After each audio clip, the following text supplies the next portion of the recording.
Alright guys, what's going on? It's Kage. And welcome to today's video where I'm going to be going over my updated Cybers slash Code Talker deck profile. So as a lot of you know, I've been playing this deck back since 2017. And this is a deck that is near and dear to me.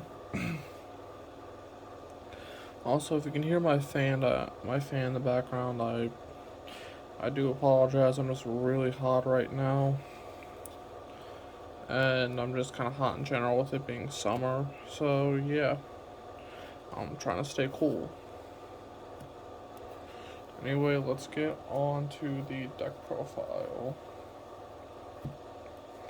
Starting off, I am running 3 copies of Microcoder. Microcoder is essentially a free link summon from the hand when you use it for a link summon or of a code talker. And when you use it from hand, it allows you to search a Signet Spell Trap from deck. And then when it's used from field, you can get a level 4 lower Cybers. Next, I'm playing 3 copies of Ibly. This is our, basically our way to prevent our opponent from debuting us. And I'm gonna zoom in a little bit. Alright, focus. Focus, please. Thank you. So, Ibly basically says that we can't link summon, and then when it's used on link summon, special summon it to the opponent's board in defense. And then they can't do anything but link summon in terms of special summoning. So that's our way of preventing our opponent from, debuting us. Plus, if you pull the U-Link Ibly lock, well, your opponent can't do anything. Next is 3 copies of Lady Debug. This is our Stratos of the deck. Next, I'm running 2 copies of, I guess bowling pins, because I decided to go bowling. Code Generator. Code Generator is, again, another, a microcoder. Uses the link summon a code talker from hand. When you use it from hand, it's a Foolish Burial, and then from field, well, you add it to hand instead, but we only use it from hand. And 2 copies of Paralog Seed. When a monster is special summoned to a zone a link monster points to, you can special summon it to a zone a link monster points to, and then get another one. But if you use this effect, their levels and attacks are halved. 2 copies of Cyber's Gadget. This acts as a kind of like a junk synchron, if you want to think of it that way. It allows you to special summon a level 2 or lower Cyberse from grave, and then when it's used in a link summon, you get a token. Alright, so these next cards are going to be what I call the easy special summon cards, so I'm throwing them all into one thing. They're all one-ofs. So Debug, not Lady Debug, Backup Secretary, Cyberse Converter, Lincoln for Flyer, Dotscaper, Sea Archiver, Scripton, Gatchitty at Ignister, and then Degrade Buster. Which I think I might be able to fit it over here. Yeah. So these 2 are, if you control the same type of monster, you can special summon them. Link Infra is you special summon to its own link monster points to. Dotscaper is when it's sent to the grave, you can special summon it, and then when it's sent from then when Spanish, you can special summon it.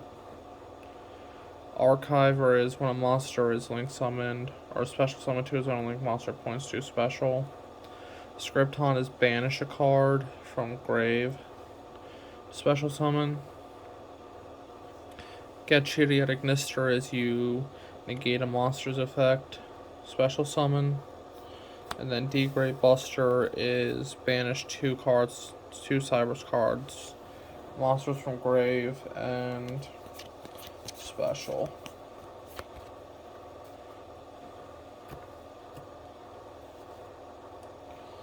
Next, I'm running a single copy of Code Radiator. Again, Link Summon from hand, Code Talker. When this is used, you're able to make a monster's attack 0 and negate the effects from hand. From field, it's 2, but again, we don't care about the field. Code Exporter, Link Summon from hand.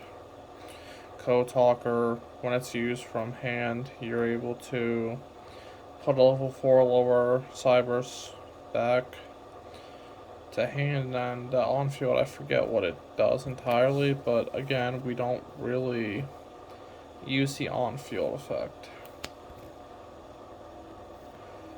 Second copy of Format Skipper. This is to help us dig for our other cards, our level 5 or higher's. Proxy Horse. When this card is on the field, you can use any Cybers monster for a Link Summon. And then at the end of the turn, you can banish it. I almost said bind. I've been playing Vanguard a lot recently. And then you can put 2 Link 3 or lowers back. And then that is it for the monsters. So moving on to the spells. I am running 3 copies of Codec. So Codec is what makes the deck work. And it says when a Code Talker monster is special summoned, you can search your deck for that attribute. You're locked into Cybers, you only use it once per chain. And you can only search that attribute once a turn. So this is literally what helps the deck go. This is literally what gets, helps us extend and everything else. Next, I'm running 3 copies of Signet Mining. This card lets us discard a card and search our deck for level 4 lower Cybers.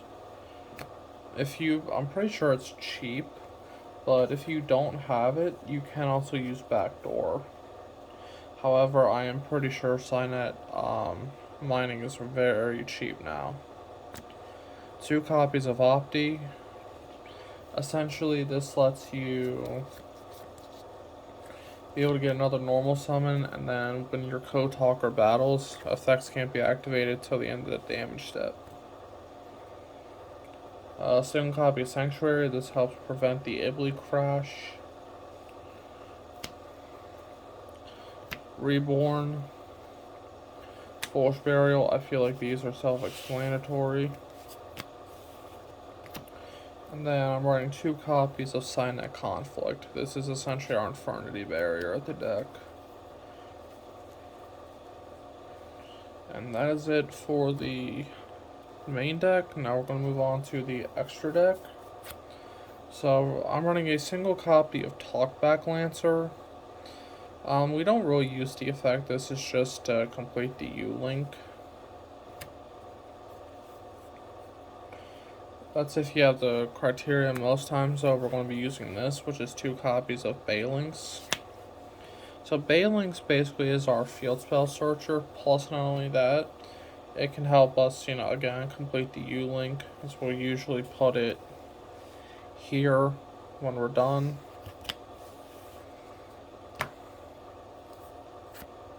Next, I'm running a single copy of Splash Mage. This is essentially a monster reborn on legs. You special summon this, and then you can special summon, or Link Summon this, special summon a monster from grave, but its effects are negated, which is fine. Update Jammer. At first I was running this for the OTK thing. However, now I use it just to try to go into my Avermax, which we'll get to then. Now for the Code Talkers. I'm running Code Talker, Code Talker Inverted, Transcode, Xcode, Heat Soul, shooting code, and access code. So the code talker is essentially your play starter. You don't use the effect. This just helps you get going. Inverted lets you special summon a monster from hand, but you have to have a Cyberse monster in hand when you activate this effect, or else it won't work. Transcode gives 500 to itself and cards it points to, and it also prevents them from being targeted. Or is it effect? It's one or the other. And this is also a monster reborn in a way for a link 2 or lower. Or 3 or lower, my bad. Xcode gets 500 to things it points to. And then this also prevents, I believe this one's the one that prevents things from being affected by card effects that it points to. Heat Soul, we play this for the draw engine.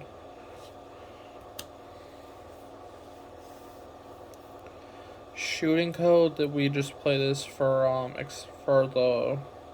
the name. Plus, I mean, we don't really use the effect. We usually link this away, but it is also really nice to have.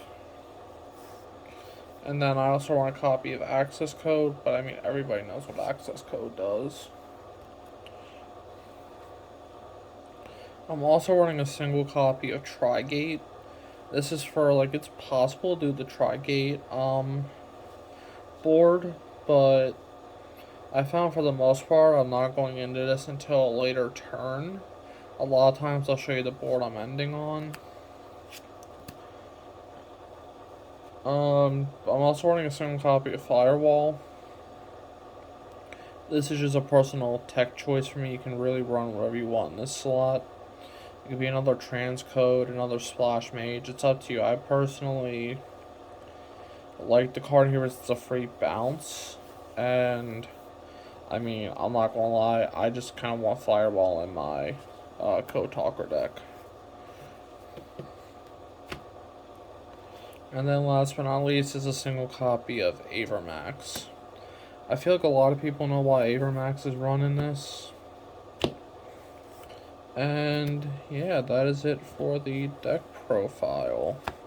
I hope you guys have enjoyed, and I know I didn't really explain the cards like I do in a lot of my other videos, but the thing is, I've done deck profiles on this so much. A lot of the cards that I went over, I feel like a lot of people have seen, so I didn't really have to, like, say too much. And this deck is honestly a very fun deck to play. I honestly enjoy it. But yeah, hopefully you guys have enjoyed. A couple quick little updates before I forget. It's just another reminder, I will be doing a once I hit 100 subs, I will be doing a live Q&A with you guys. I've been planning on doing that for a little while.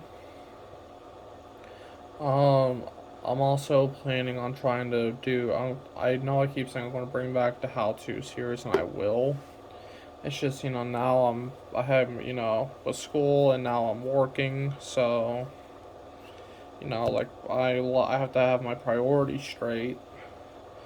And also, let me know what you got. I'm also going to be trying to do how to get into Yu-Gi-Oh! Series. For the new players, I'm going to kind of format it the way, well, it's going to be formatted differently from my How to Vanguard series, but I'm going to kind of take the template I used in that, and I'm going to apply it here. And I know I don't ask this a lot, but YouTube has been really wonky lately with sending, even though I know I'm not the biggest creator on the platform. I don't ask this a lot, but I am gonna this is the one time I'm gonna sell out, and I'm gonna ask you guys to please like and subscribe to the channel. I I hate asking for that because I believe if you like the content, you will, do it of your own will. This is the only time you're going to hear me asking. But yeah, hopefully you all have enjoyed this video. I will be, working on the How to Vanguard series again. And then then let me know in the comments what other types of videos you want to see. I'm also going to be doing my updated card game supply gear for 2022. So I don't remember the last time I did that. But yeah, at this point it's just me rambling. So I'll catch you guys in the next video. See ya.